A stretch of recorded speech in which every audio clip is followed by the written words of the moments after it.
ከተኛህበት ሊያነቁ የሚችሉ 5 ህጎች ልስጥህ። አንደኛ፣ ጠንክሮ መስራት። ጠንክረህ ስራ እንጂ በእድል አትመን።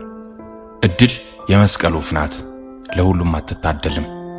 ሁለተኛ፣ ትዕግስት። ትዕግስት ይኑርህ። ትዕግስት ከሌለህ በምድር ላይ ምንም ነገር አይኖርህም።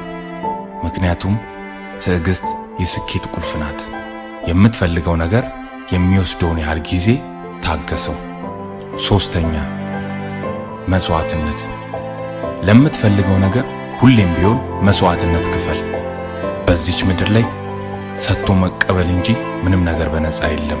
የሰጥቶ መቀበልን ህግ ጠንቅቀህ እወቅ። አራተኛ፣ ድግግሞሽ።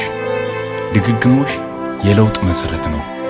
በህይወትህ አንዴ ባነበብከው የቢዝነስ መጽሐፍ ወይም አንድ ጊዜ በሰራው ስራ የሀብት ማማ ላይ አትቀመጥም ወይ ለውጥ አታይም። ምክንያቱም ሁሌም ቢሆን ጥቃቅን ለውጥ የሚያመጡ ድግግሞሽን ይፈልጋልና። የድግግሞሽ ህግ ግባ። አምስተኛ፣ ስነ ምግባር ይኑርህ። በምድር ላይ በውድቀትህ ሰዓት ስነ ምግባር ቀጥ ብሎ የቆመ የማምለጫ መሰላል ነው።